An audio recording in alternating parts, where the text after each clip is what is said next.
কেটে গেছে সপ্তাহ খানিক। নীরব এখন মোটামুটি সুস্থ। তাই আজ নীরবকে দুবাই পাঠানোর জন্য এয়ারপোর্টে নিয়ে এসেছে নির্জ আর তার সব বন্ধুরা। এখান থেকে আবার লন্ডনের জন্য চলে যাবে রাশেদ, সুজন আর সাব্বির। তারা আর দেশে থাকবে না, দেশে আসছে অনেকদিন হয়ে গেছে। রাশেদের বাবা তো সেই রকম ক্ষেপে আছে রাশেদের ওপর। এয়ারপোর্টের সামনে দাঁড়িয়ে সালমাকে ভিডিও কল করলো নির্জ। কিছুক্ষণ পর কল রিসিভ করলো সালমা। শাড়ি আঁচল দিয়ে কপালের ঘাম, থুতনি নিচের ঘাম মুছে ফোনের স্ক্রিনে তাকালেন তিনি। নির্জ একটা নিঃশব্দের হাসি দিয়ে বলল, কেমন আছো চাচি আম্মা? সালমাও হেসে বলল, এই তো ভালো, তুমি কেমন আছো? সালমার কথা শুনে নির্জ এদিক ওদিক তাকিয়ে বলল, হ্যাঁ, আমরাও ভালো আছি। আচ্ছা, যে জন্য কল করলাম দেখো। এই বলে নির্জ ফোনের পেছনে ক্যামেরা দিয়ে নীরবকে দেখালো। নীরবকে দেখা মাত্র সালমা চোখ বুজে নিলেন, কারণ নীরবের মুখে একটা ক্ষত দাগ গভীর ভাবে দেখা যাচ্ছে, আর সে দাগ মুখে দগদগ করছে। সালমা নিজেকে সামলিয়ে আবার ফোন স্ক্রিনে তাকালেন। দুটো ফোঁটা চোখের পানি গালবে পড়ার আগেই হাতের উল্টো পিঠ দিয়ে মুছে নিলেন সালমা। এসব ছেলের জন্য কাঁদতে নেই, কত মেয়ের জীবন নিয়ে ছিনিমিনি খেলে এরা কে জানে। তার ভাইয়ের ছেলে না হলে কখনোই নীরবকে ছেড়ে দিতে বলতেন না সালমা। নিদ্রকে ভাঙা গলায় আস্তে করে বলল সালমা। ওর কাছেই ফোনটা দাও তো। সালমার কথা শুনে নিদ্র রাহুলের হাতে ফোন দিয়ে বলল, ফোনটা ওকে দে, চাচি আম্মা কথা বলবে। রাহুল নিদ্র হাত থেকে ফোন নিয়ে নীরবের দিকে বাড়িয়ে দাঁত কটমট করে বলল, নে ধর, তোর ফুফি তোর সাথে কথা বলবে। নীরব অসহায় দৃষ্টিতে রাহুলের দিকে তাকিয়ে ফোনটা হাতে নিল। মুখের সামনে ফোন আনতে সালমা নীরবকে বললেন, কি রে, বলছিলেন না ভালো হয়ে যা, এখনো সময় আছে। আমার কথা তো শুনিসনি, এখন কেমন লাগছে?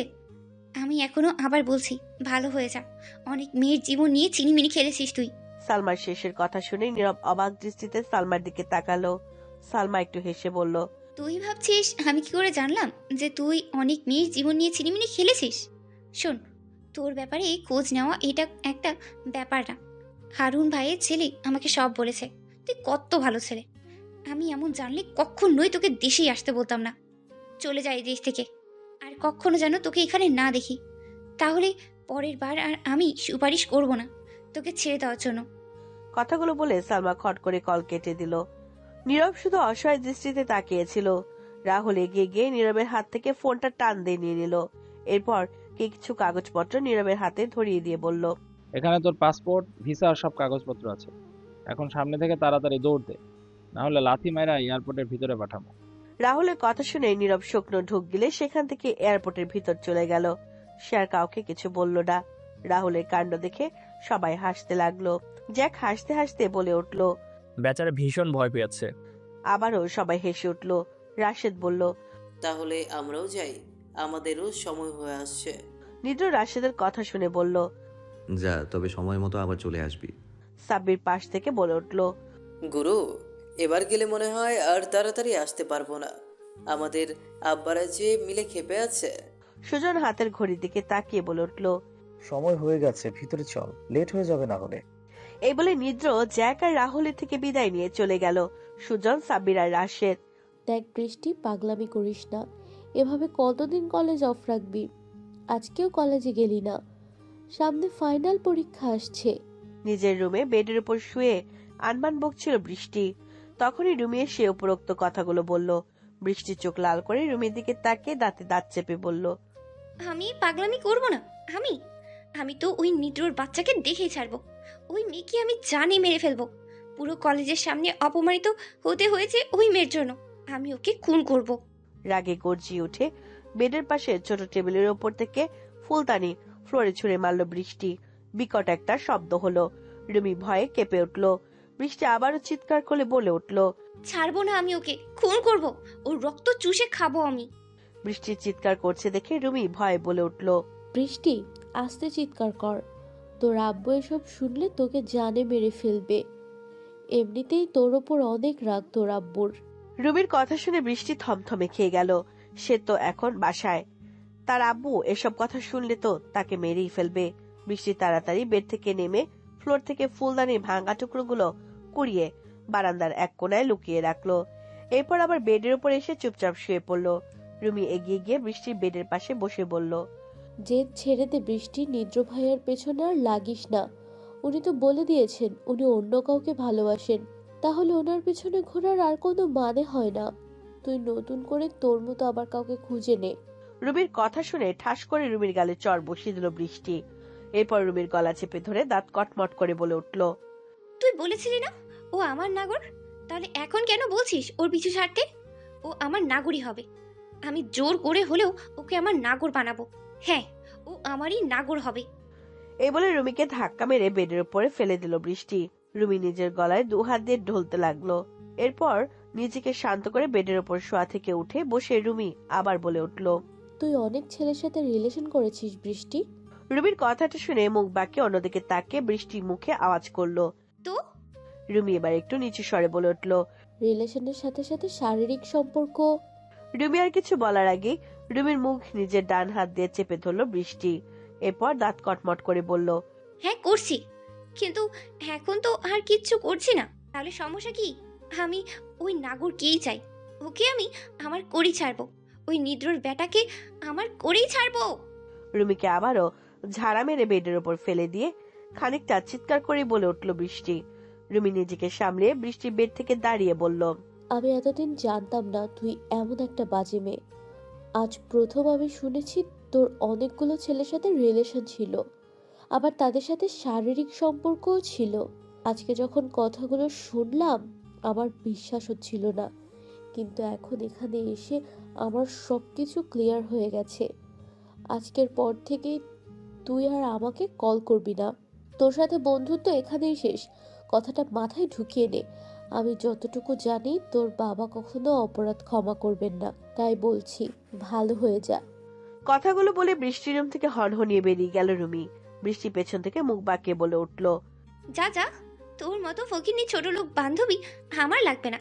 আমাকে কি করতে হবে সেটা আমি ভালো করেই জানি। সন্ধ্যা 7টা বাজে।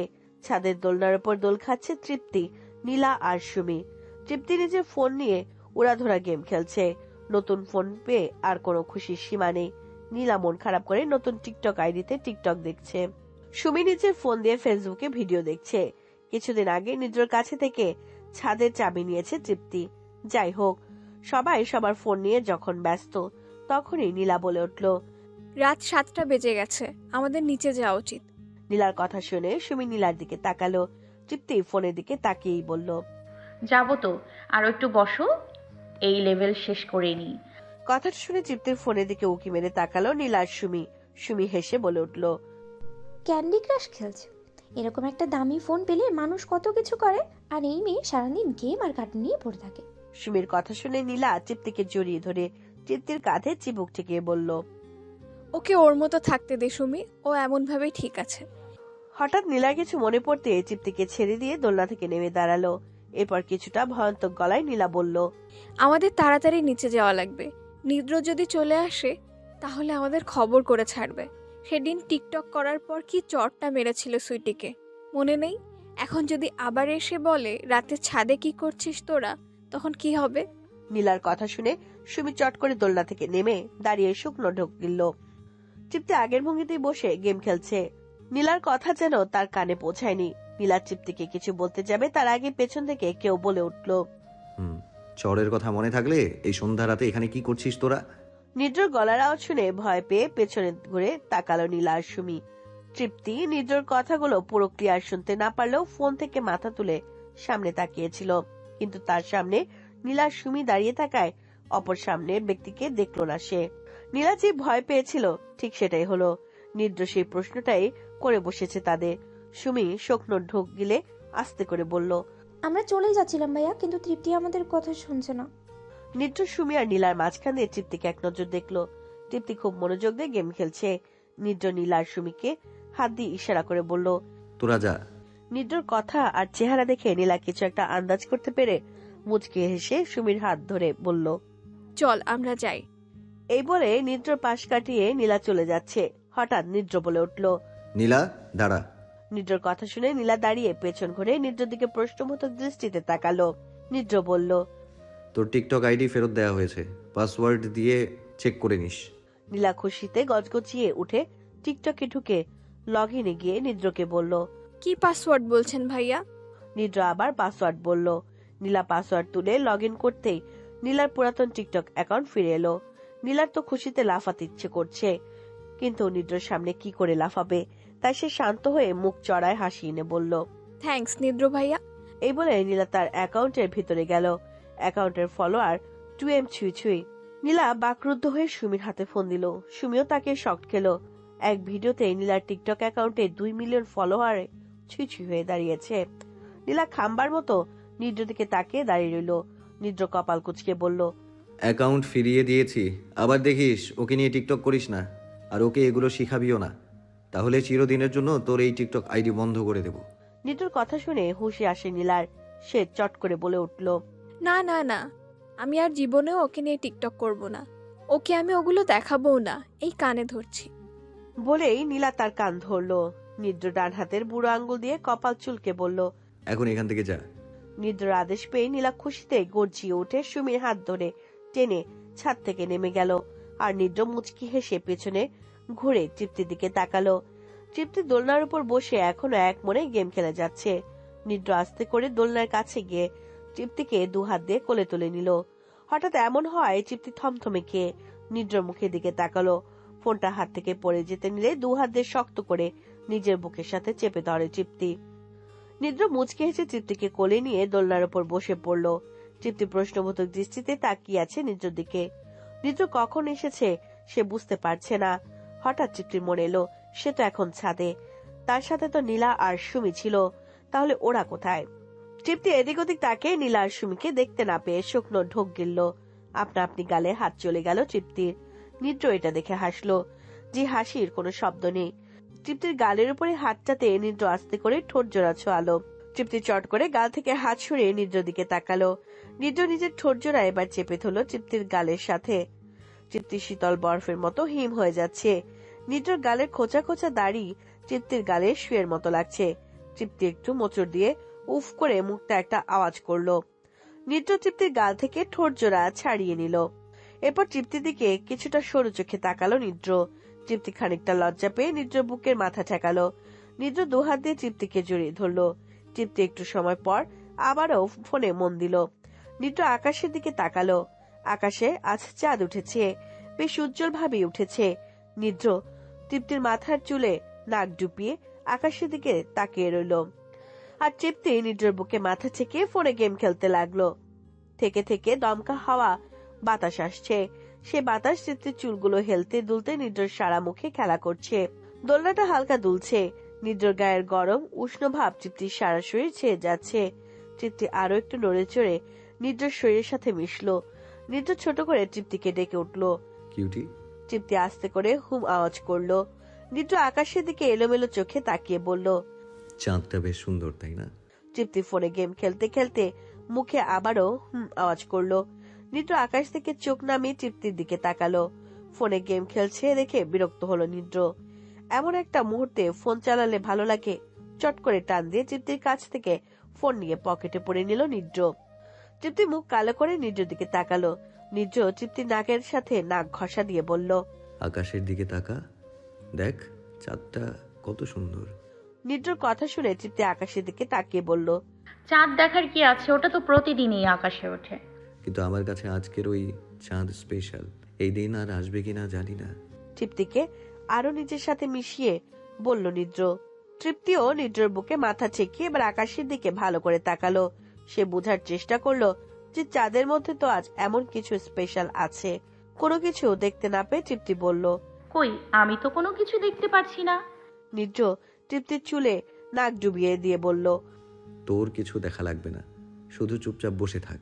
নিদ্রর কথা শুনে তৃপ্তি চুপচাপ বসে রইল। কেমন একটা ভালো লাগা মন ছুঁয়ে যাচ্ছে তৃপ্তির। নিদ্র হাত দুটোর ওপর নিজের হাত দুটো রাখলো সে। এরপর আকাশের ওই চাঁদের দিকে অপলকে তাকিয়ে রইল। কি আছে ওই চাঁদে বোঝার চেষ্টা করছে তৃপ্তি। নিদ্র তৃপ্তির শ্যাম্পু করা চুলের ঘ্রাণ নিচ্ছে। দুজনের দৃষ্টি আকাশের চাঁদের দিকে বিচরণ। চাঁদের উপর থেকে দৃষ্টি সরছে না নিদ্রর আর তৃপ্তির। দোলনাটা ধীরে ধীরে এর পাশোপাশ দুলছে। আজকে এই সময়টা যেন এখানে থেমে যায়, এটাই চাওয়া নিদ্রর। কেটে গেছে আরো 15টা দিন।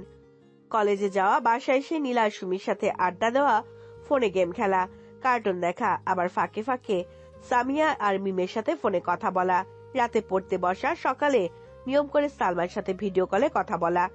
এই নিয়েই কেটে গেছে তৃপ্তির 15টা দিন। আজ বৃহস্পতিবার, সকালটা একটু অন্যরকম। আকাশ কিছুটা মেঘলা আচ্ছন্ন, হতে পারে আজ ঝমঝমিয়ে বৃষ্টি নামবে। তৃপ্তির মন চাচ্ছে না আজ কলেজে যাওয়ার জন্য, কিন্তু আজ বৃহস্পতিবার হওয়ার সুবাদে নিদ্র বেশ কড়াভাবে বলে দিয়েছে আজ কলেজে যেতেই হবে। আমেনারও একই মত, কারণ আগামীকাল শুক্রবার, তাই কলেজ বন্ধ থাকবে। সেই সুবাদে আজ তৃপ্তিকে কলেজে যেতেই হবে।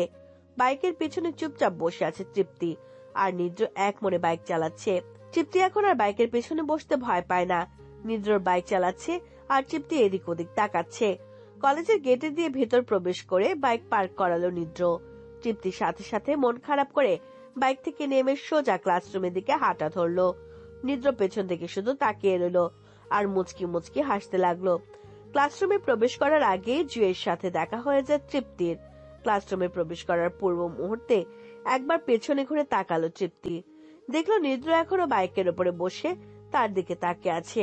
তৃপ্তি নিকাবের ভেতর দিয়ে নৈশব্দের একটি হাসি দিয়ে ক্লাসরুমের ভেতরে প্রবেশ করলো। এদিকে নিদ্র এখনো তাকিয়ে আছে। কিছুক্ষণ পর সেদিক থেকে চোখ নামিয়ে সামনে তাকালো নিদ্র। সামনে তাকিয়ে নিদ্রর মাথা পুরো গরম হয়ে গেল, কারণ বৃষ্টি ঠিক নিদ্রর বাইকের সামনে বুকে দুহাত গুজে দাঁড়িয়ে আছে, আর তার হাতে নিদ্রর বাইকের চাবি। নিদ্র বুঝতে পারছে না বাইক থেকে চাবি খুললো কখন বৃষ্টি।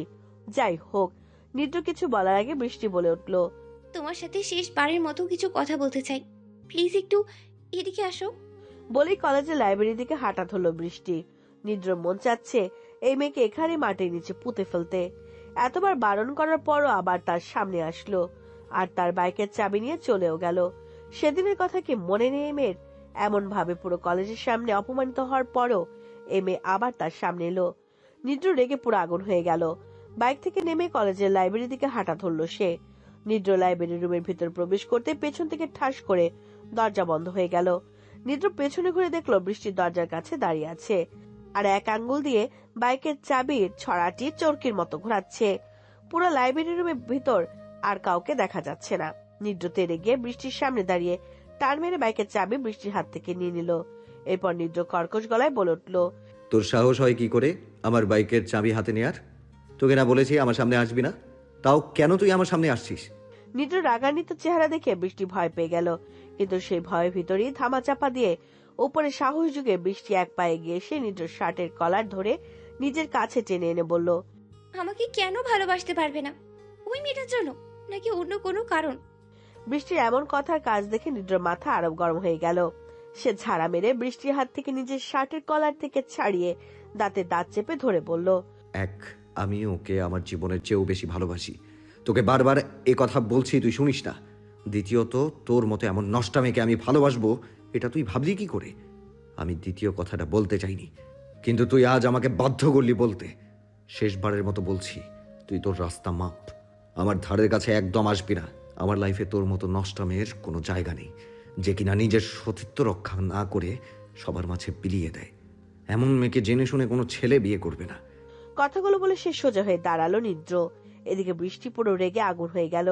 নিদ্রর মুখে তার নষ্ট হয়ে যাওয়ার কথা শুনে নিজেকে ঠিক রাখতে পারছে না সে। রাগের কারণে থরথর করে কাঁপছে, চোখ দুটো দিয়ে গাল বেয়ে পানি গড়িয়ে পড়ছে।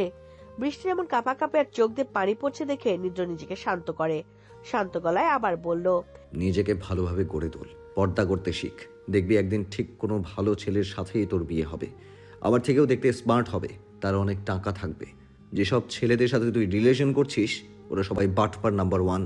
ওরা শুধু তোকে ইউজ করে, কিন্তু ওরা তোকে বিয়ে করবে না, তোর লাইফ পার্টনার হবে না ওরা। তাই বলছি, নিজেকে পর্দার আড়াল কর, দেখবি সময় মতো সবকিছু তুই ঠিকই পাবি। এই বলে বৃষ্টির পাশ কাটিয়ে লাইব্রেরি রুমের দরজা খুলে বেরিয়ে গেল নিদ্র। আর বৃষ্টি ধপাস করে ফ্লোরে বসে পড়ল। নিদ্র যে তার আকামের কথা জানে এটা জানতো না বৃষ্টি। নিজেকে পুরো পাগল মনে হচ্ছে তার। নিজের চুলগুলো ধরে টানতে লাগলো সে। বৃষ্টি এখন কোন পথে যাবে? নিদ্র যে তার আকামের কথা জেনে গেছে। নিদ্র তো এখন আর কোনোভাবেই তাকে মেনে নিবে না। কেন সে রাজের সাথে রিলেশন করতে গেল, আর কেন সে রাজকে পুরো বিশ্বাস করে তার হাতে নিজের সতীত্ব ছেড়ে দিল? রাজ যে এত বড় ধোঁকাবাজ এটা জানতে পারেনি বৃষ্টি। রাজের সাথে শারীরিক সম্পর্ক হবার পর রাজ তার সাথে ব্রেকআপ করে চলে যায়। তারপর অনেক ছেলের সাথে রিলেশনে গিয়েছে বৃষ্টি, কিন্তু সবাই তার দেহভোগ করেছে। সত্যি করে কেউ তাকে ভালোবাসেনি। নিজেকে অনেক বুঝিয়ে সেই পথ থেকে বেরিয়ে আসে বৃষ্টি। কসম কাটে আর কোনো ছেলেকে বিশ্বাস করবে না সে, কিন্তু একটা নেশা যে কাজ করে গেছে তার মনে, সেই নেশা যে কোনোভাবেই দূর করতে পারছে না সে। শেষে প্রতিদিন ঘুমের ওষুধ খেয়ে খেয়ে নিজেকে ঘুমের দেশে তলিয়ে রেখেছে কয়েক মাস পর যখন কলেজে এলো তখন দেখা হয় রুমির সাথে, বন্ধুত্ব হয় রুমির সাথে বৃষ্টির। এরপর হুট করে একদিন শপিং মলে নিদ্রকে দেখে বৃষ্টি। নিদ্রকে দেখে তার পছন্দ হয়ে যায়। মনে মনে নিদ্রকে নিজের করে পাবার বাসনা জেগে ওঠে বৃষ্টির। সে থেকে নিদ্রর পেছনে পড়ে আছে সে, আর এখন পর্যন্ত লেগে আছে। কিন্তু আজকে নিদ্রর মুখে নিজের নষ্ট হয়ে যাওয়ার কথা শুনে ভেঙে পড়েছে বৃষ্টি। নিজেকে সামলানো বড় দায় হয়ে পড়েছে। হঠাৎ বৃষ্টির চোখের পানি মুছে ফ্লোর থেকে উঠে দাঁড়ালো। এরপর শয়তানি হাসি দিয়ে বলল, আমি যেহেতু তোমাকে পাবো না, তাহলে ওই মেয়েকেও তোমাকে পেতে দিব না। আমি ওই মেয়েকে খুন করব, আর তোমার বুকে ধরিয়ে দেব বেদনার আগুন, বিরহের আগুন। I hate boys, I hate love. বলে উচ্চ স্বরে হেসে উঠল বৃষ্টি। কিরে, কি হয়েছে? এভাবে গালে হাত দিয়ে মেয়েদের মতো বসে আছিস কেন? ক্লাবের সামনে বাইক পার্ক করে কথাগুলো রাহুলকে বলল নিদ্র। রাহুল গালে হাত দিয়ে ক্লাবের সামনে বসে আপন মনে কিছু ভাবছিল। নিদ্রকে দেখে গাল থেকে হাত নামিয়ে বসা থেকে উঠে দাঁড়ালো। জ্যাক ক্লাবের ভিতরে পড়ে পড়ে ঘুমাচ্ছে, যা বাহিরে থেকেই দেখা যাচ্ছে। নিদ্র বাইক থেকে নেমে ক্লাবের ভিতরে যেতে যেতে আবার রাহুলকে বলল, সমস্যা কি? ক্লাবের সামনে গালে হাত দিয়ে বসে আছিস কেন? বউ মরছে নাকি? কথাটা বলে মুচকি হাসলো নিদ্র। রাহুল মাথা চুলকাতে চুলকাতে নিদ্রর পিছু পিছু ক্লাবের ভিতরে প্রবেশ করে বলল, সামিয়াকে তার আব্বু আম্মু বকা দিয়েছে আমার সাথে কথা বলার জন্য। নিদ্র ক্লাবের একটা চেয়ারে বসে রাহুলের দিকে অবাক দৃষ্টিতে তাকিয়ে বলল। মানে? নিদ্র ফেস দেখে রাহুল চট করে বলে উঠল, রাতে ওর সাথে কথা বলি, ওর আম্মু হয়তো কিছুটা আঁচ করতে পারছে, তাই ওর আব্বুকে দিয়ে ওকে গতকাল রাতে অনেক বকা খাওয়াইছি, আবার নিজেও অনেক বকেছেন। রাহুলের কথা বলার ভঙ্গি দেখে নিদ্র হেসে উঠে বলল, শালা, কোনো পরিবার কি চাইবে তাদের মেয়ে কোনো ছেলের সাথে রিলেশনে যাক? এই নিয়ে একটু আধটু ধমক বা চর মারবেই, এটা সিম্পল। তোর উচিত ওকে শান্ত করা, তা না করে তুই গালে হাত দিয়ে ক্লাবের সামনে মেয়েদের মতো বসে আছিস। রাহুল একটা চেয়ারে বসে নিদ্র দিকে তাকিয়ে বলল, আমি ওকে শান্ত করেছি, কিন্তু আমার টেনশন অন্যখানে। এভাবে কতদিন চলবে? ওর বাবা মা একদিন না একদিন তো জানবেই। আমি ভাবছি তার আগে সবকিছু সমাধান করতে, যাতে ওর বাবা মা আমার ব্যাপারে কোনো কিছু জানতে না পারে। এখনকার বাবা মাদের তো বুঝিস, এনারা যেই মানবে তাদের মেয়ে কোনো ছেলের সাথে রিলেশন করছে সেই শক্ত হয়ে যাবে। এবার ওই ছেলে যত বড়লোক ঘরের ছেলেই হোক না কেন, এনারা বিয়ে তোর সাথে দেবেই না। তাদের মতে যারা প্রেম করে তারা এক নাম্বার ফ্লার্ট, ধান্দাবাজ। রাহুলের কথা শুনে নিদ্র কিছুক্ষণ হাসলো, এরপর শান্ত হয়ে বসে বলল, তার মানে তুই সামিয়াকে বিয়ে করে নিয়ে আসতে চাচ্ছিস? ওকে, সমস্যা নেই। আমি চাচি আম্মার সাথে কথা বলছি, উনি সামিয়ার আব্বু আম্মুর সাথে কথা বলে তোর আর সামিয়ার বিয়ে পাকা করে ফেলবেন। নিদ্রর কথা শুনে রাহুল একটু বিরক্তিকর ভঙ্গিতে বলল, আমি তো পারি না, ওকে এখনই বিয়ে করে নিয়ে আসি। কিন্তু সামিয়া রহমতের বিয়েতে সে এখন বিয়ে করবে না, সে 1 বছর গ্রামে পড়বে, তারপর বলেছে আমাকে বিয়ের কথা বলতে। বিয়ের পর এখানে এসে তৃপ্তির সাথে সেকেন্ড ইয়ারে ভর্তি হবে। রাহুলের কথা শুনে নিদ্র আবারও হেসে উঠল, সাথে জ্যাকও হেসে উঠল। জ্যাকের ঘুম ভেঙে গেছে এদের কথা শুনে। জ্যাক মাথা চাড়িয়ে চেয়ারে বসে বলল, তুই হাবাগোব একটা ছেলে, তাই তোর সাথে একটা চালাক মেয়ে পড়েছে। সামিয়ার বুদ্ধি আছে বলতে হবে। এই সেমিনার সে গ্রামে শেষ করবে, তারপর দ্বিতীয় সেমিনারে তোকে বিয়ে করে এখানে এসে তৃপ্তির সাথে ভর্তি হবে। বুদ্ধিটা ভালোই খাটিয়েছ। বন্ধু মহলে হাসি ঠাট্টা শুরু হয়ে গেল। রাহুলকে আজ ইচ্ছে মতো পচাবে নিদ্র আর জ্যাক। বেলা 1:30। নিদ্র কলেজের ভিতরে বাইক পার করে বসে আছে। কলেজ ছুটি হয়েছে সবে মাত্র। বিভিন্ন ক্লাসরুম থেকে ছাত্রছাত্রীরা বেরিয়ে আসছে, তবে এখনো ফার্স্ট ইয়ারের ক্লাসরুম থেকে এখনো কোনো ছাত্রছাত্রী বের হয়নি। নিদ্র বসে ফোন দেখতে লাগলো। হঠাৎ একটা মেয়ে নিদ্রর কাছে এসে হাঁফাতে হাঁফাতে নিদ্র হাত ধরে বলল, ভাইয়া প্লিজ একটু হেল্প করুন, ওই ছেলেগুলো আমাকে বিরক্ত করছে, আমাদের কলেজ গেট দিয়ে বেরোতে দিচ্ছে না, আজকে আজে বাজে কথা বলেছে আমাদের। মেয়েটার কথা শুনে নিদ্র কলেজের গেটের দিকে তাকালো, দেখলো প্রায় 10-12টা ছেলে দাঁড়িয়ে মেয়েটাকে টিচ করছে। নিদ্র তো মাথা গরম হয়ে গেল। এখানকার ছেলেদের এত সাহস হবে না কোনো মেয়েকে বিরক্ত করার। তবে এই ছেলেগুলো কারা, কোথা থেকে এসেছে এরা? নিদ্র মেয়েটির হাতের উপর হাত দিয়ে একটু শান্ত কণ্ঠে বলল, একটু দাঁড়াও আপনি, আমি দেখছি। এই বলে ফেসবুক মেসেঞ্জার গ্রুপে একটা মেসেজ দিল নিদ্র। এরপর মেয়েটার দিকে তাকিয়ে বলল, কি বলছে ওরা তোমাকে আপনি? নিদ্রর কথা শুনে মেয়েটি মাথা নিচু করে নিল, এরপর কাঁদালো কণ্ঠে বলল, আমি মুখে বলতে পারবো না ভাইয়া, এসব ভাষা আমার মুখ দিয়ে আসে না। বলতে বলতে মেয়েটি কেঁদে উঠল। নিদ্র তো এবার রাগের সীমা অতিক্রম হয়ে গেছে। একে তো এই ছেলেগুলোকে চেনা পরিচিত মনে হচ্ছে না, তার উপর আবার তারা এরিয়া এসে মেয়েদের টিচ করছে। নিদ্র বাইক থেকে নেমে দাঁড়ালো। কলেজের ভেতরে থেকে আদি দৌড়ে বেরিয়ে আসলো নিদ্রর কাছে। সে হাঁফাতে হাঁফাতে বলল, কি হয়েছে ভাই, এমন আর্জেন্ট মেসেজ দিলেন গ্রুপে? আদির কথা শুনে নিদ্র কলেজের গেটের দিকে হাত বাড়িয়ে রাগে গর্জিয়ে উঠে বলল, এসব কি? এই ছেলেগুলো কারা? তোদের কলেজে এসে তোদের ছোট বোনদের বিরক্ত করছে, আর তোরা? আমি এখনই এদের হসপিটালে দেখতে চাই। নিদ্রর কথা শুনে আদি কলেজ গেটের দিকে তাকালো। ছেলেগুলোকে আদিও চিনতে পারলো না, তাই সে তার সাঙ্গপাঙ্গকে কল করে আসতে বলল। আদির কল পাওয়া মাত্র কলেজের ভেতর থেকে হাতে hockey stick, cricket bat, stamp নিয়ে কলেজের গেটে দাঁড়িয়ে থাকা ছেলেগুলোর উপর হামলে পড়লো 30-32টা ছেলে। আচমকা আক্রমণে ছেলেগুলো কিছু বুঝে উঠতে পারলো না। নিদ্র আর আদি দাঁড়িয়ে দাঁড়িয়ে দেখতে লাগলো, আর মেয়েটা ভয়ে কাচুমাচু হয়ে দাঁড়িয়ে আছে। ভয়ে মেয়েটার হাত পা কাঁপছে। এমন সময় মেয়েটার ফ্রেন্ডগুলো এসে মেয়েটার পেছনে দাঁড়ালো। 10 মিনিটের ভেতরে 10-12টা ছেলেকে মরা লাশের মতো কলেজের গেটের সামনে শুয়ে দিল আদির 30-32টা ছেলে। একটা ছেলে আদির কাছে এসে বলল, আদি, ওরা সদরঘাট থেকে এসেছে, ওদের নাকি টাকা দিয়ে এখানে আনা হয়েছে। আমাদের কলেজের একটা মেয়েকে নাকি টাকা দিয়ে ওদের এখানে এনেছে, তবে মেয়েটার নাম জানে না ওরা। ছেলেটার কথা শুনে নিদ্র অবাক হয়ে গেল। আদিও বেশ অবাক হলো, এই কলেজের কোন মেয়ে এমন কাজ করবে। নিদ্র বুঝতে পারছে না। হঠাৎ নিদ্রর সামনে জুয়ে এসে দাঁড়িয়ে বলল। জুয়ের কথা শুনে নিদ্র যেন মাথা চক্কর দিয়ে উঠল। নিদ্র এদিক ওদিক তাকিয়ে জুইকে বলল, কি বলছো তুমি? তৃপ্তি না তোমার সাথে ক্লাসরুমে ছিল? জুই মাথা চুলকে বলল, হ্যাঁ ছিল, কিন্তু ছুটির পর আমরা ওয়াশরুমে গিয়েছিলাম। ওখানে আমি একা ওয়াশরুমের ভেতরে গেলাম, কিন্তু তৃপ্তি যায়নি, ও বাইরেই দাঁড়িয়েছিল। আমি ওয়াশরুমের ভেতর থেকে বেরিয়ে দেখি ও নেই, তাই ভাবলাম আমার দেরি হচ্ছে ভেবে তৃপ্তি হয়তো তোমার কাছে চলে আসছে। জুয়ের কথা শুনে নিদ্র বিচলিত হয়ে পড়ল। তৃপ্তি কোথায় যাবে? তৃপ্তি তো এখানে কিছু এখনো ভালো মতো চেনে না। আদি আর কিছু ছেলেপেলেকে নিয়ে তৃপ্তিকে খুঁজতে কলেজের ভেতরের দিকে চলে গেল নিদ্র। তৃপ্তির কিছু হলে নিদ্র বাঁচবে কি করে? পুরো কলেজ খুঁজেও তৃপ্তিকে খুঁজে পাওয়া যায়নি। নিদ্র পুরো পাগল হয়ে গেছে, একবার এদিক আবার ওদিকে দৌড়াচ্ছে। আদি, জুই সহ আর অনেক ছেলে খুঁজছে তৃপ্তিকে, কিন্তু কেউ খুঁজে পাচ্ছে না। নিদ্র সিঁড়ি বেয়ে দৌড়ে 3 তলার একটা রুমে প্রবেশ করলো। পুরো রুমে চোখ বুলিয়েও নিদ্র তৃপ্তিকে দেখতে পেল না।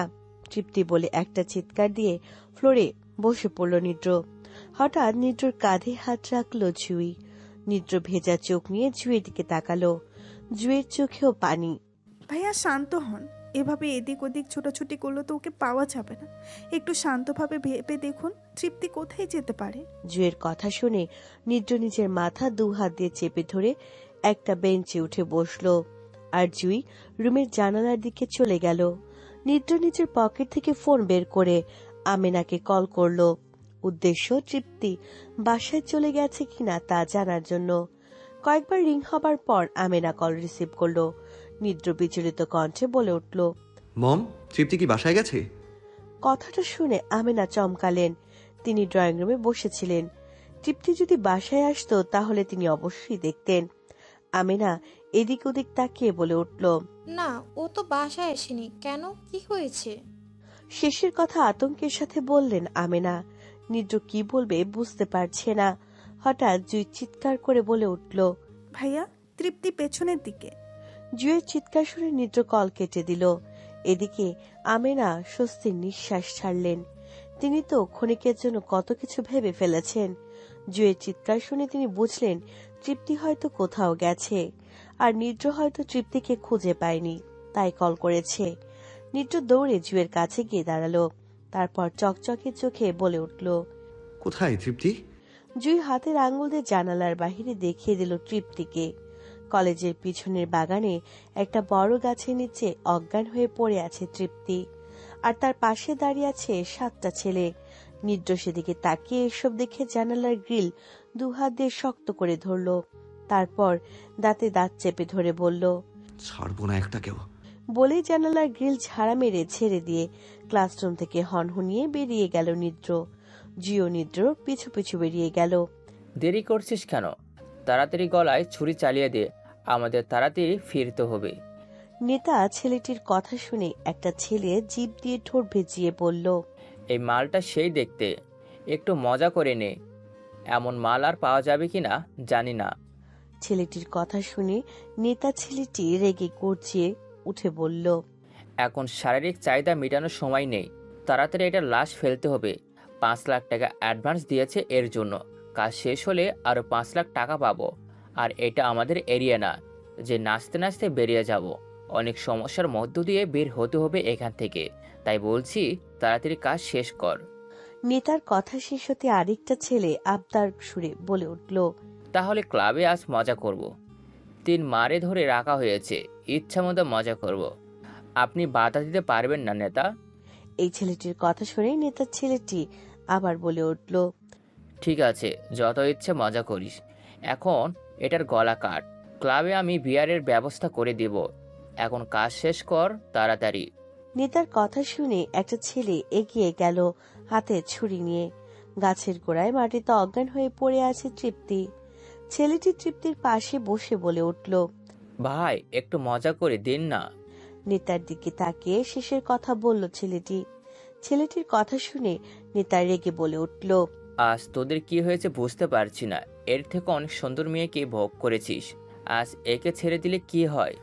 আমরা তো এখানে মার্ডার করতে আসছি, শারীরিক চাহিদা মেটানোর জন্য না। নেতার কথা শুনে পাশ থেকে কান কাটা একটা ছেলে বলে উঠল, ভাই মালটার দিকে একটু তাকান। আগে অনেক দেখছি, কিন্তু এর মতো দেখিনি। নেতা এবার রেগে আগুন হয়ে গেল। একটা ছেলের হাত থেকে খপ করে একটা ছুরি নিয়ে নিল। এটা দেখে তৃপ্তির পাশে বসে থাকা ছেলেটি তৃপ্তির গলায় ছুরি ঠেকিয়ে বলল, ভাই কাজ করছি, প্লিজ আপনি রাগ করেন না। নেতা ছুরিটা মাটিতে ফেলে দিয়ে বলল, তাড়াতাড়ি কাজ শেষ কর। নেতার কথা শুনে ছেলেটি তৃপ্তির গলা থেকে ছুরি উঠিয়ে দাঁড়িয়ে বলল, আজ কত তারিখ? একটা ছেলে ফোনে ডেট দেখে বলল, জুনের 27 তারিখ। ছেলেটির কথা শুনে তৃপ্তির পাশে দাঁড়িয়ে থাকা ছেলেটি হেসে উঠে বলল, এই দিনে আমি মার্ডার করা শুরু করছি, এটা আমার 4 নাম্বার মার্ডার। সবাই উইশ কর আমাকে। ছেলেটির কথা শুনে সব ছেলেরা হাসতে হাসতে হাতে তালি বাজিয়ে বলে উঠল, happy murder day to you, happy murder day to you. এদের এমন কাণ্ড দেখে নেতা ছেলেটির রাগের সীমা অতিক্রম হয়ে যাচ্ছে। তবুও এদের কিছু বলতে পারছে না সে। এদের কিছু বললে সে চলবে কাকে দিয়ে? তৃপ্তির পাশে দাঁড়িয়ে থাকা ছেলেটি হাতের ছুরি শক্ত করে ধরে তৃপ্তির দিকে ঘুরে দাঁড়ালো। এরপর তৃপ্তির দিকে একটু ঝুঁকে তৃপ্তির গলায় ছুরি ঠেকাতে যাবে। এমন সময় কোথা থেকে ঝড়ের গতিতে নির্দ্র দৌড়ে এসে ছেলেটির দেহ থেকে মাথা আলাদা করে দিল। ছেলেটির দেহ কাটা মুরগির মতো মাটিতে পড়ে লাফাতে লাগলো। চিরচির করে রক্ত বেরোতে লাগলো ছেলেটির কেটে যাওয়া গলা দিয়ে। সে রক্ত গিয়ে পড়ছে তৃপ্তির শরীরে, আর কাটা মাথাটা বলের মতো গড়িয়ে একটা গাছের গোড়ায় গিয়ে ঠেকলো। এমন দৃশ্য দেখে নেতা ছেলেটি সহ সব ছেলেরা 2 পা পিছিয়ে গেল। একটা ছেলে চিৎকার করে লম্বা একটা ছুরি নিয়ে নিট্টুর দিকে দৌড় দিল। নিট্টু হাতের রামদাটি শক্ত করে ধরে ছেলেটির দিকে রক্তচক্ষু নিয়ে তাকালো। নিট্টুর গায়ে মুখে রক্ত লেগে থাকায় নিট্টুকে আরো ভয়ঙ্কর লাগছে। যে ছেলেটি দৌড় দিয়েছিল নিট্টুর দিকে, সেই ছেলেটি নিট্টুর পেট বরাবর ছুরি চালিয়েছে। নিট্টু জায়গা থেকে কায়দা করে সরে গিয়ে ছেলেটি যে হাতে ছুরি ছিল সেই হাত এক কোপে কেটে ফেলল। ছেলেটি নিজের হাতের দিকে তাকিয়ে চিৎকার করতে করতে মাটিতে লুটিয়ে পড়ল। নেতা ছেলেটি ভয় পেয়ে আরো পিছিয়ে গেল। এমন সময় আরো 2টো ছেলে চিৎকার করে দৌড়ে আসলো নিদ্রর দিকে। নিদ্র একটা ছেলেকে সামলাতে পারলেও আরেকটাকে সামলাতে পারেনি। দ্বিতীয় ছেলেটি নিদ্রর পেটে পচ করে একটা পোঁচ লাগিয়ে দেয়। নিদ্র আঘাত লাগাতে একটু পিছিয়ে গেল। প্রথম ছেলেটি আবার দৌড়ে আসতেই এক কোপে ছেলেটির দেহ থেকে মাথা আলাদা করে দেয় নিদ্র। দ্বিতীয় ছেলেটি ভয় পেয়ে পালাতে যাবে, তার আগেই নিদ্র ছেলেটির পায়ে কোপ মারল। ছেলেটি মাটিতে লুটিয়ে পড়ল। মাটিতে লুটিয়ে পড়তে এই ছেলেটিরও দেহ থেকে মাথা আলাদা করে দিল নিদ্র। নেতা ছেলেটি এমন দৃশ্য জীবনে কখনো দেখেনি। ভয় কি করবে বুঝতে পারছে না নেতা ছেলেটি। নেতা সহ এখন আরো 2জন ছেলে আছে। নিদ্র এক হাত দিয়ে মুখের ওপর থেকে চুল সরিয়ে নেতা ছেলেটির দিকে তাকালো। নেতা ভয়ানক গলায় বলে উঠল, কে তুই? এদের এমন ভাবে মারছিস কেন? নেতা ছেলেটির কথা শুনে নিদ্র তৃপ্তির দিকে এক পলক তাকালো। মেয়েটা ডান পাশে কাত হয়ে গাছের গোড়ায় অজ্ঞান হয়ে পড়ে আছে। নেতা ছেলেটি তৃপ্তির দিকে একবার তাকিয়ে আবার নিদ্রর দিকে তাকালো। নিদ্র কিছু বলছে না দেখে নেতা ছেলেটি পাশে দাঁড়িয়ে থাকা একটা ছেলে হাতে 1 ফুটওয়ালা ছুরি নিয়ে নিদ্রর দিকে তেড়ে আসতে আসতে বলল, নেতা কি বলছে? কথা কানে যায় না তোর? 3-4 জনকে মেরে হিরো সাজতে আসছিস? বলতে বলতে ছেলেটি নিদ্রর সামনে আসতে লাগলো। পেছন থেকে নেতা ছেলেটি কিছু বলতে যাচ্ছিল, কিন্তু ছেলেটি নিদ্রর এত সামনে চলে আসছে যে নেতা ছেলেটি কিছু বলতেও পারল না। নিদ্র দুপা এগিয়ে এসে ছেলেটি কিছু বুঝে ওঠার আগে ছেলেটির গলা বরাবর কোপ মেরে দিল। ছেলেটি মাটিতে পড়ে লাফাতে লাগলো। 2 মিনিট না যেতেই ছেলেটি নিস্তেজ হয়ে গেল। নিদ্র হাত দিয়ে মুখ থেকে রক্ত মুছে নেতা ছেলেটির দিকে তাকালো। দেখলো নেতা ছেলেটি সেখানে নেই। নিদ্র সতর্ক ভঙ্গিতে গাছের গোড়ার দিকে তাকালো। তৃপ্তিও গাছের গোড়ায় নেই। নিদ্র এদিক ওদিক ঘুরে তাকাতে লাগলো। চারদিকে তাকিয়ে একদিকে নিদ্রর চোখ আটকে গেল। কপালের রগ টান টান হয়ে দাঁড়িয়ে গেল। সে দেখলো নেতা ছেলেটি তৃপ্তিকে কাঁধে তুলে নিয়ে একদিকে দৌড় দিচ্ছে, আর নেতা ছেলেটির পিছু পিছু আরেকটা ছেলেও দৌড়াচ্ছে। নিদ্র হাতের রান্দা শক্ত করে সেদিকে দৌড় দিল। নেতা ছেলেটি একবার পিছনে তাকাচ্ছে, আবার দৌড় দিচ্ছে। নিদ্র তাতে প্রায় কাছে চলে এসেছে। নেতা ছেলেটি পেছনে দৌড়ানো ছেলেটি দাঁড়িয়ে নিদ্রর দিকে ছুঁড়ে মারল। নিদ্র জায়গা থেকে সরে গেল। ছুরিটা নিদ্রর পাশ দিয়ে মাটিতে পড়ে গেল। ছেলেটি আবার আরেকটা ছুরি নিয়ে নিদ্রর দিকে দৌড় দিল। নিদ্র দৌড় দিল। ছেলেটি আর নিদ্র যখন মুখোমুখি, তখন নিদ্র মাটিতে বসে পড়ে ছেলেটির পায়ে কোপ মেরে দিল। ছেলেটি আর্তনাদ করে মাটিতে পড়ে গেল। নিদ্র আবার দৌড় দিল নেতা ছেলেটির পিছু। নেতা ছেলেটি যখন দেখলো নিদ্র তার প্রায় অল্প কিছু তফাৎ, তখন তৃপ্তিকে কাঁধ থেকে ঝাড়া মেরে মাটিতে ফেলে দিল। তৃপ্তির অজ্ঞান দেহটা মাটিতে ধপাস করে পড়ে 2-3 বার গোড় দিল। নেতা ছেলেটি পেছনে ঘুরে নিদ্রর দিকে তেড়ে আসতে লাগলো। নিদ্র জায়গা থেকে সরে গেল। নেতা ছেলেটি পাশ কাটিয়ে মাটিতে পড়ে গেল। এমন সময় পায়ে কোপ মারা ছেলেটি খুঁড়িয়ে খুঁড়িয়ে নিদ্রর পিছনে এসে দাঁড়ালো। চিৎকার দিয়ে নিদ্রকে কোপ দিতে যাবে, তার আগেই নিদ্র জায়গা থেকে সরে গেল। পা কাটা ছেলেটি মাটিতে পড়ে গেল। নিদ্র দেরি না করে ছেলেটির গলা বরাবর কোপ মেরে দিল। এরপর নেতা ছেলেটির দিকে তাকালো নিদ্র। দেখে তৃপ্তির দিকে হাতে ছুরি নিয়ে তেড়ে যাচ্ছে নেতা ছেলেটি। নিদ্র এটা দেখে দৌড় দিল। নেতা ছেলেটির উদ্দেশ্য তৃপ্তি, আর নিদ্রর উদ্দেশ্য নেতা ছেলেটি। নেতা ছেলেটির হাতে ছোট একটা ছুরি। নেতা ছেলেটি যে তৃপ্তির পেটে ছুরি ঢুকাতে যাবে, অমনি নিদ্র ধাক্কা মারল নেতা ছেলেটিকে। ফলশ্রুতিতে নেতা ছেলেটির ছুরি খচ করে তৃপ্তির পেটে না ঢুকলেও হাতে গেঁথে গেল। নিদ্রর ধাক্কা খেয়ে নেতা ছেলেটি মাটিতে গোড় দিয়ে পড়ে গেল। নিদ্র দেরি না করে নেতা ছেলেটির গলা বরাবর কোপ মেরে দিল। নেতা ছেলেটির দেহ লাফাতে লাগলো। চিরচির করে গলা দিয়ে রক্ত বেরোতে লাগলো। রক্ত চারপাশে ভেসে যাচ্ছে।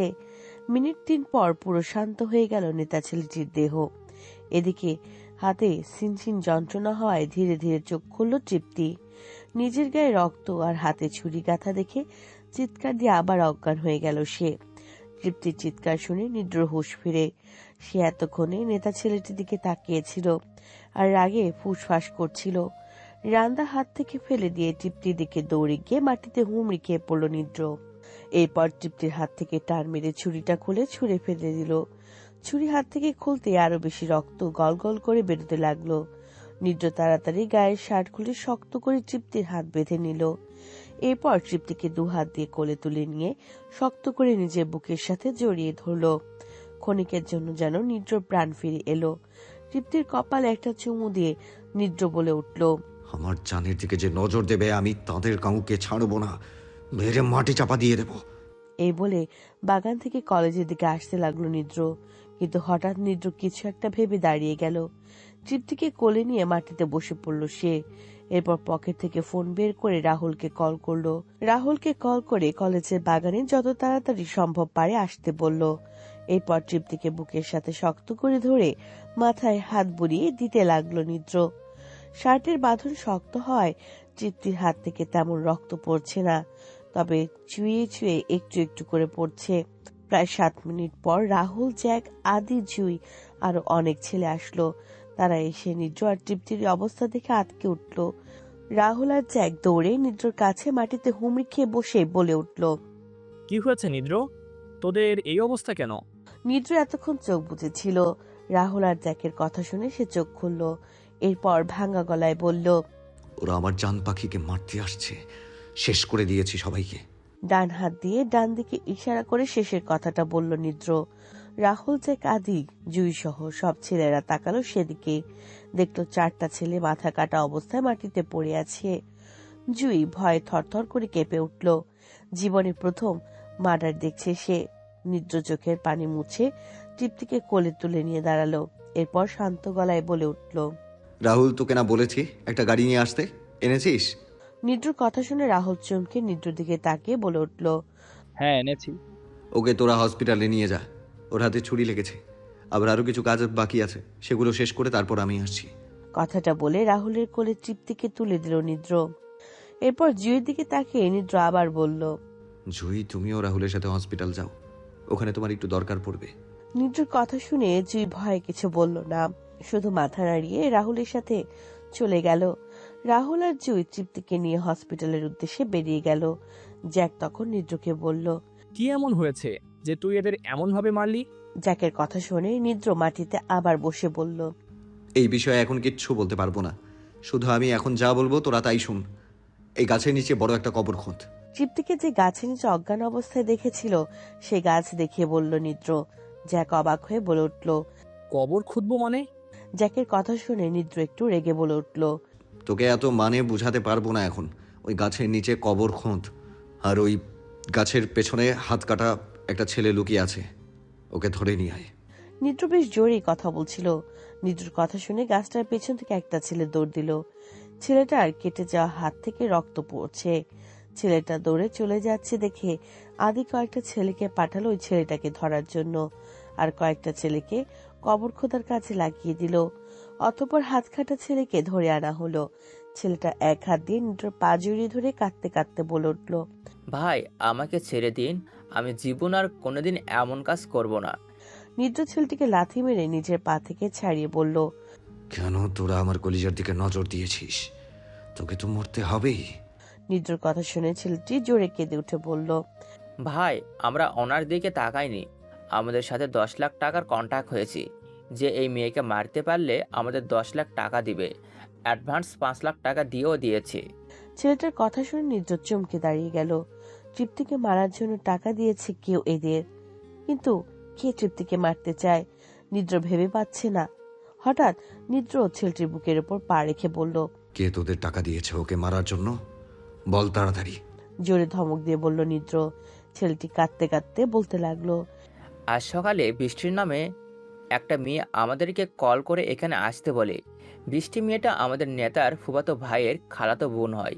ওই মেয়ে আমাদের 5 লাখ টাকা অ্যাডভান্স দিয়ে বলল এই মেয়েকে মেরে ফেলতে, মারার পর আরও 5 লাখ টাকা দেবে। আমরা টাকার লোভে কাজটা করতে রাজি হয়ে যাই। জীবনে অনেক মেয়েকে মেরেছি, কিন্তু আজ এমন কিছু হবে জানলে কখনো আমরা এই কাজ হাতে নিতাম না। আমাকে মাফ করে দেন ভাই, আমি আর জীবনে এমন কাজ করব না। ছেলেটির কথা শুনে নিদ্র আর বুঝতে বাকি রইল না যে এই কাজ করতে পাঠিয়েছে কে এদের।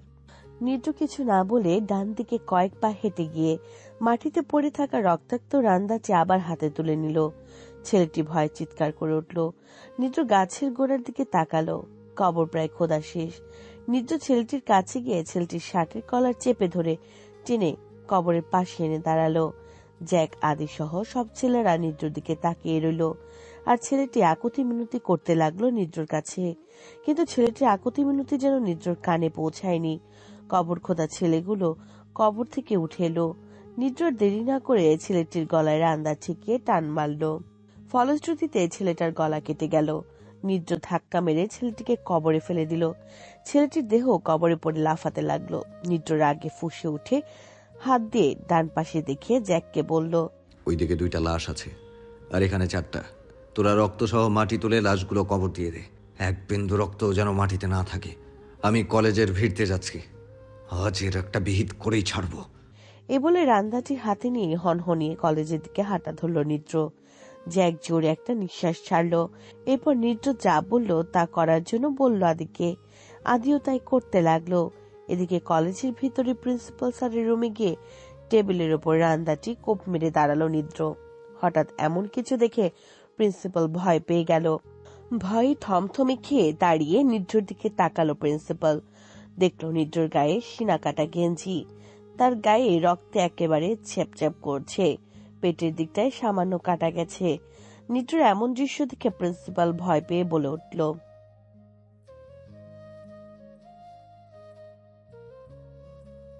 নিদ্র কিছু না বলে প্রথমে একটা চেয়ারে বসলো, এরপর নিজের চুলগুলো হাত দিয়ে পিছনে ঠেলে নিয়ে বলল, বৃষ্টিকে কল করে তাড়াতাড়ি কলেজে আসতে বলুন। নিদ্রর গম্ভীর কণ্ঠে রাগ অনুভব করলো প্রিন্সিপাল। তিনি আস্তে করে বলে উঠলেন। নিদ্র প্রিন্সিপালের কথা শুনে এক পলক প্রিন্সিপালের দিকে তাকালো, এরপর চোখ দুটো বুজে চেয়ারে হেলান দিয়ে বলল, যে মেয়ের নামে আমি আপনার কাছে কয়েকবার অভিযোগ করেছি সেই মেয়েকে ডাকুন। বড়লোক বাপের একমাত্র অহংকারী নষ্টামিকে। নিদ্রর কথা শুনে প্রিন্সিপাল বুঝে গেল কোন বৃষ্টির কথা বলছে নিদ্র, আর এটাও তিনি বেশ বুঝতে পারছেন নিশ্চয়ই বড় কোনো সমস্যা হয়েছে। নিদ্রর অবস্থা দেখে তিনি কিছুটা আন্দাজ করতে পারছেন। এটা নতুন নয়, এর আগেও নিদ্রকে এই অবস্থায় অনেকবার দেখেছে প্রিন্সিপাল। প্রিন্সিপালের দুই চোখ সাক্ষী আছে নিদ্রর অনেক কার্যক্রমের। নিদ্র চুপচাপ বসে রইল, আর প্রিন্সিপাল নিদ্র থেকে কিছুটা দূরে সরে গিয়ে বুদ্ধি করে বৃষ্টিকে কল না করে বৃষ্টির আব্বুকে কল করে বৃষ্টিকে নিয়ে কলেজে আসতে বলল। তৃপ্তিকে হসপিটালে ভর্তি করার পর ডক্টররা রাহুলকে জানালো তৃপ্তির হাতের অপারেশন করতে হবে। হাতে কবজির একটু উপরে ছুরি ঢুকিয়ে হাতের রক কেটে গেছে, তাড়াতাড়ি অপারেশন না করলে সমস্যা হবে। রাহুল অনেকবার কল করেছে নিদ্রকে, কিন্তু নিদ্র ফোন অফ পাচ্ছে। শেষে রাহুল নিজে বনসই দিয়ে দেয় তৃপ্তির বড় ভাই বলে। জুই কেবিনের ভিতরে তৃপ্তির পাশে বসে আছে। রাহুল ঔষধপত্র নিয়ে ছোটাছুটি করছে। তৃপ্তির জ্ঞান ফিরেছে। নিদ্রকে নিজের পাশে না দেখে ভীষণ খারাপ লাগছে তার। জুই তৃপ্তির জ্ঞান ফেরা দেখে প্রশ্ন করে বসলো, তুই তো আমার সাথে ওয়াশরুমের সামনে ছিলি, তাহলে আমার সাথে বাগানে কি করে গেলি? তৃপ্তি কিছু বলতে পারছে না, তার চোখ দিয়ে শুধু পানি গড়িয়ে পড়ছে।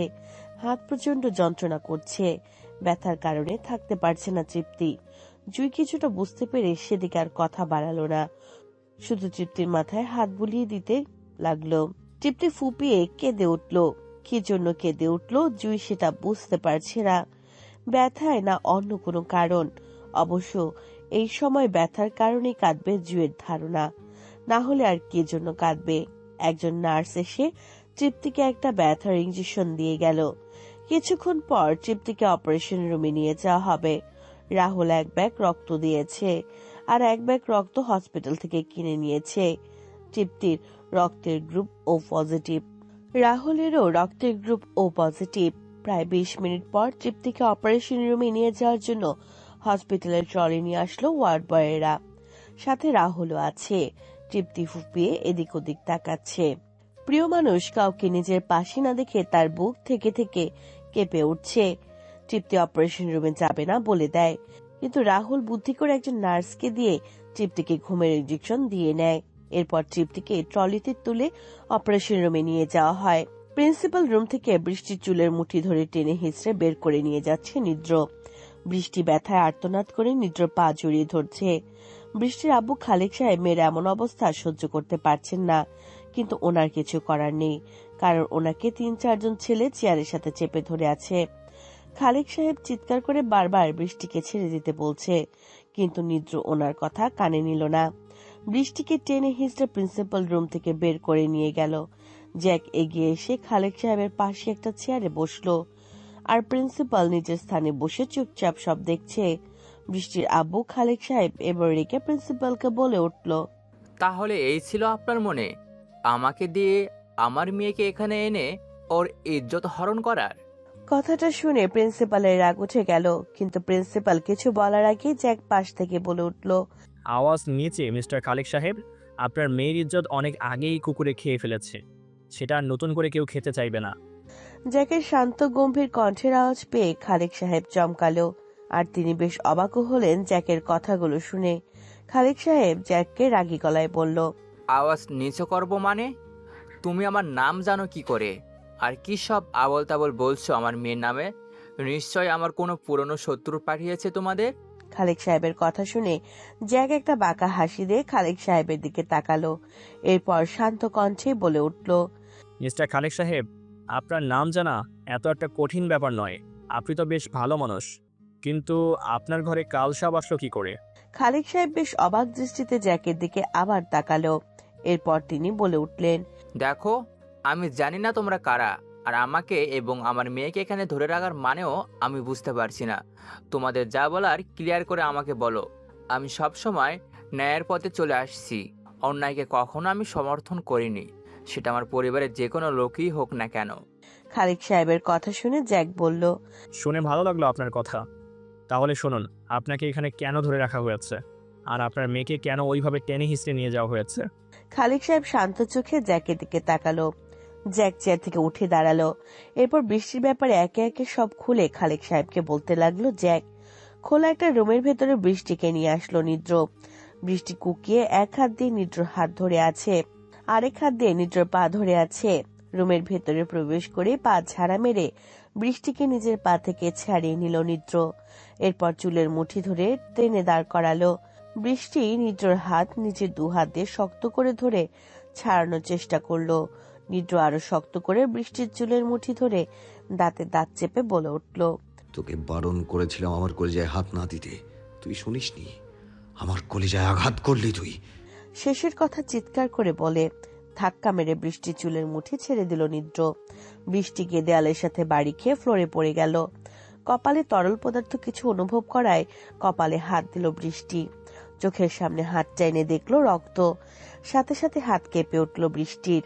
নিদ্রর দিকে অসহায় দৃষ্টিতে তাকালো সে। নিদ্র নিজের কোমর থেকে বেল খুলতে খুলতে বলল, অনেক বুঝিয়েছি তোকে, বলেছি আমার সামনে আসবি না, তাও এসেছিস। বারবার একই কথা তোকে বলেছি, কিন্তু আজ তুই, এবার তোকে আমার হাত থেকে কেউ বাঁচাতে পারবে না। বলে কোমর থেকে বেল খুলে ফেললো নিদ্র। এরপর বেলটা একটু হাতে পেঁচিয়ে বৃষ্টির দিকে এগিয়ে যেতে লাগলো। অবস্থা সাংঘাতিক দেখে বৃষ্টি পালাতে যাচ্ছিল, কিন্তু পারল না। নিদ্র ছাদ করে বৃষ্টির পায়ে বেল্ট দিয়ে বাড়ি মারল। ফলে বৃষ্টি ব্যথায় চিৎকার করে ফ্লোরে বসে পড়ল। ব্যথায় আর্তনাদ করে কাঁদতে কাঁদতে বৃষ্টি বলে উঠল, প্লিজ আমাকে ছেড়ে দাও, আমি আর কখনো এমন করব না।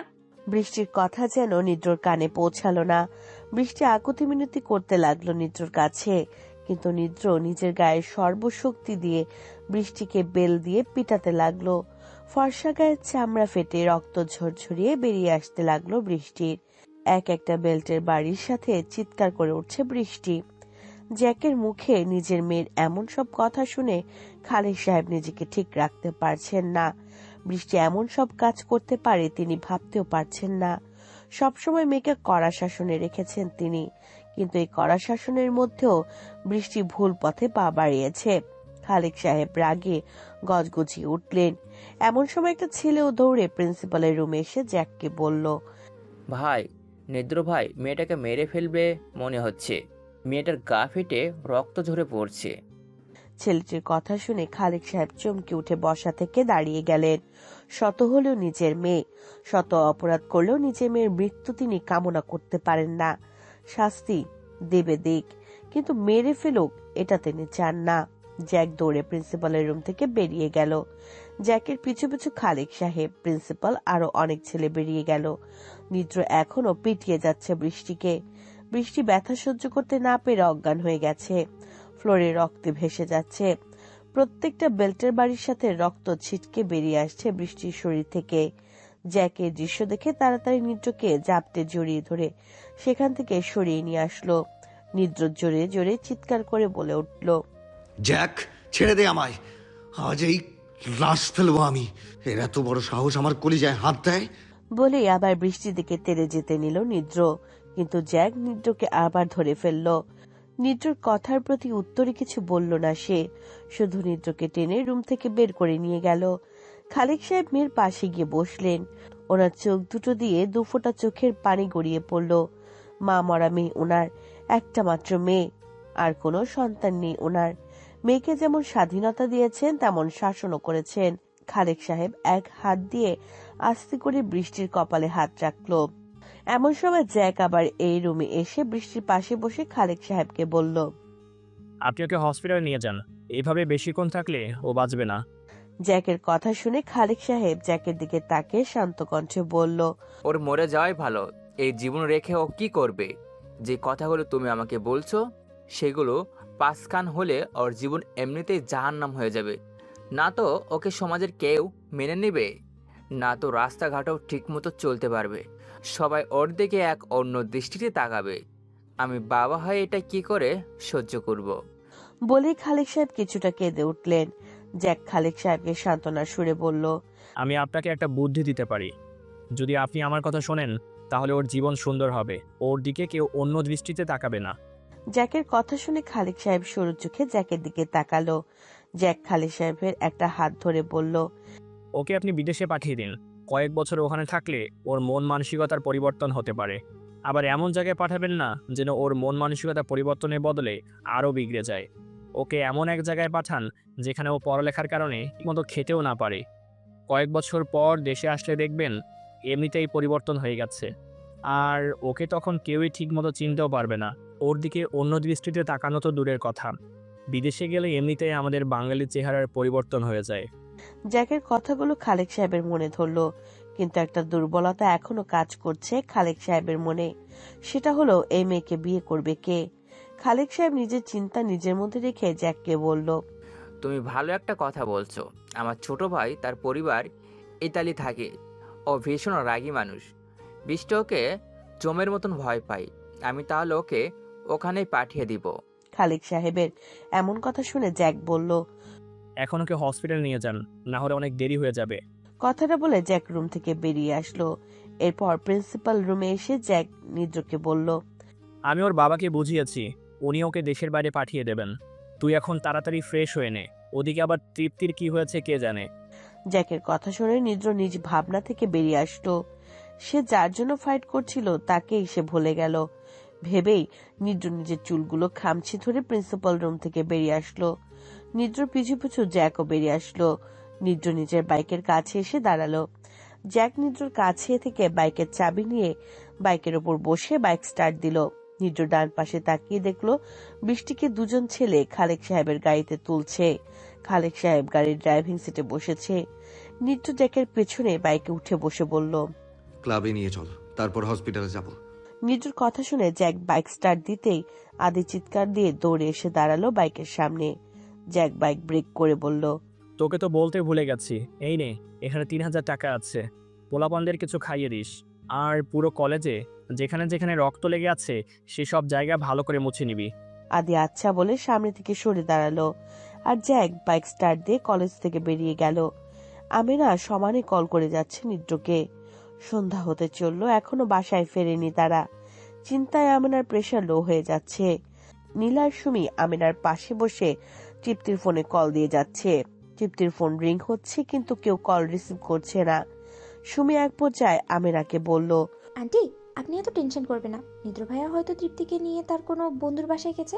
ফোনে চার্জ না থাকায় হয়তো আপনাকে কল করে জানাতে পারছে না।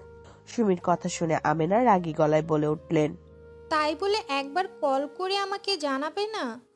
আমার তো কোনো কিছু সুবিধা মনে হচ্ছে না। নিশ্চয়ই কিছু হয়েছে। না হলে নিদ্র আমাকে একবার হলেও কল করে বলতো ওরা কোথায় আছে। নীলা জেদ করে নিজের ফোন সাইডে রেখে বলল, আন্টি, আমারও কিছু সুবিধার মনে হচ্ছে না।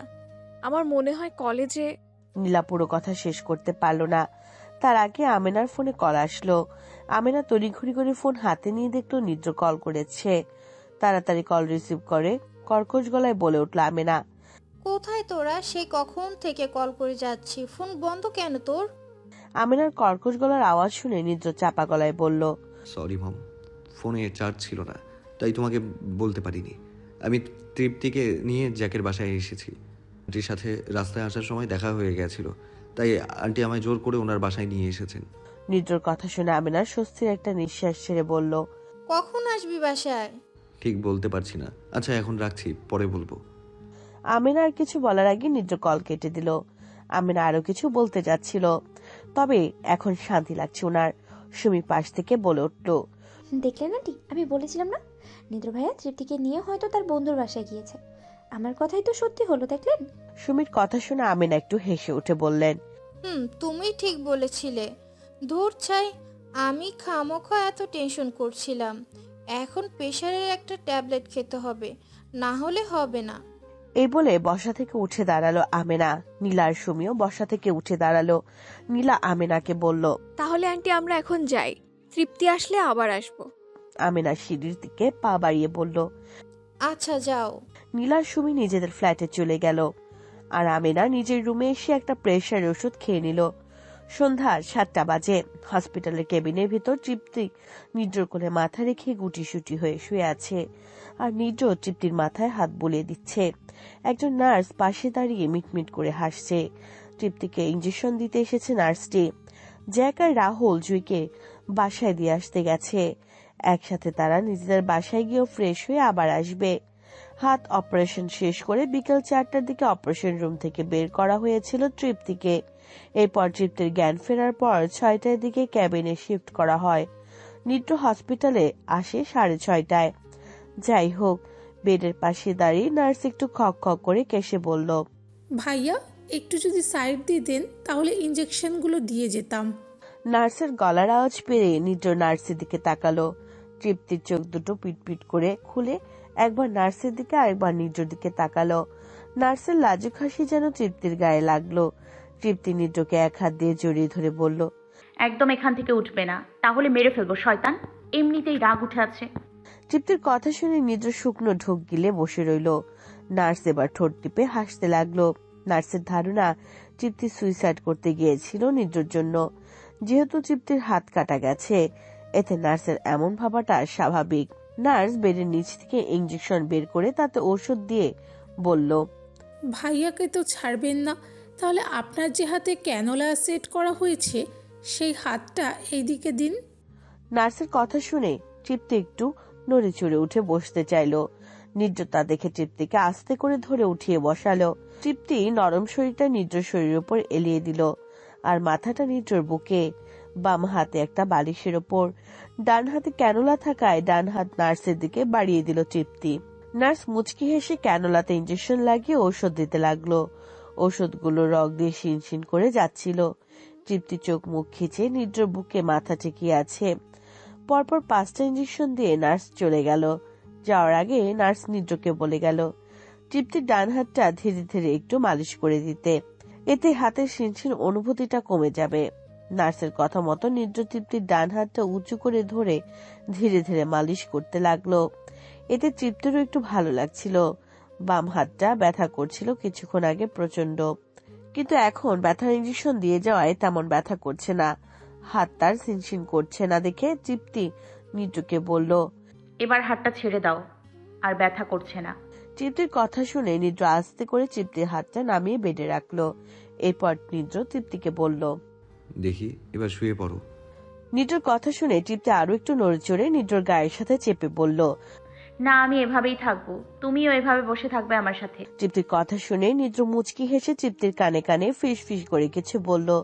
তৃপ্তি তা শুনে নিদ্র থেকে সরে আসতে চেয়ে বলল, ছি ছি ওয়াক্টু, যাও তাড়াতাড়ি, না হলে আমার বিছানা নোংরা করে ফেলবে। নিদ্র হেসে উঠে তৃপ্তিকে নিজে থেকে সরিয়ে বেডের উপর শুয়ে দিয়ে বলল, চুপচাপ শুয়ে থাক, আমি আসছি। এই বলে নিদ্র তৃপ্তির বেড থেকে নেমে দাঁড়ালো। তৃপ্তি ডান হাত দিয়ে নিদ্রর বাম হাত ধরে আবার বলে উঠল, ওয়াশরুমেই তো যাবে, অন্য কোথাও যাবে না তো? আমার কিন্তু ভয় করছে। নিদ্র তৃপ্তির হাত নিজের হাত থেকে ছাড়িয়ে বলল, আমি ওয়াশরুমেই যাচ্ছি, অন্য কোথাও যাচ্ছি না। এই বলে নিদ্র তৃপ্তিকে রেখে ক্যাবিন থেকে বেরিয়ে গেল। তৃপ্তি অবাক দৃষ্টিতে নিদ্র দিকে তাকিয়ে রইল। ক্যাবিনের ভেতরেই তো ওয়াশরুম আছে, তাহলে নিদ্র ক্যাবিন থেকে বেরিয়ে গেল কেন? এদিকে পেটে হাত দিয়ে ক্যাবিন থেকে বেরিয়ে রিসেপশনের সামনে গিয়ে নিদ্র একজনকে বলল, আমি একজন ডাক্তারের কাছে যাব, একটু ব্যবস্থা করুন। নিদ্রর কথা শুনে লোকটি নিদ্র দিকে ভালো করে তাকালো, দেখলো নিদ্র পেটে হাত দিয়ে আছে। লোকটি বলল, আপনার কি সমস্যা? নিদ্র বলে উঠল, পেটে আঘাত লেগেছে, ডাক্তারের কাছে যাব। নিদ্রর কথা শুনে লোকটি আবারও নিদ্রকে উপর থেকে নিচ পর্যন্ত দেখে বলল, ঠিক আছে, এই যে এদিকে সোজা গিয়ে ডান পাশের কেবিনে যাবেন, ওখানে একজন এমার্জেন্সি ডিউটি ডাক্তার আছে, ওনাকে গিয়ে দেখান। লোকটির কথা শুনে নিদ্র কিছু না বলে সেদিকে হাঁটা ধরল।